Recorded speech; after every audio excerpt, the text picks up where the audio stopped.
Falonchini hunari zo'ru, birovga o'rgatmaydi deydi. Ha desa, konkurent bo'lib qoladi. Yana bitta shu ishni biladigan odam bo'lib qolsa deydi, men rizqim unaqa emas. Musulmon odam e'tiqodida seni rizqingga hech kim konkurent bo'lmaydi. Yana qaytarib aytamiz. Odamlarga dunyo ishlarida foyda qiladigan biror ilmni yoki kasbni o'rgatmasdan berib ketayotgan odam so'ralganda, qiyomat kunida o'tli yugan bilan yuganlanadi. Mayli agar juda ham bir qizg'anchiq bo'lsa, o'rgatsin, men tirikligimda qilmaysan bu hunarni deb qo'ysin. Agar go'rga olib ketib qolmasin o'zi bilan shu ilmda, shu hunarda. Chunki shu ilmni biladigan boshqa odam yo'q bo'ladi shu musulmonlar orasida shu ilm.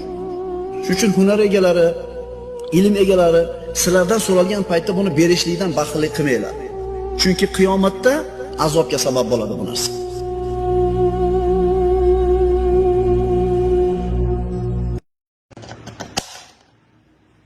Falonchini hunari zo'ru, birovga o'rgatmaydi deydi. Ha desa, konkurent bo'lib qoladi. Yana bitta shu ishni biladigan odam bo'lib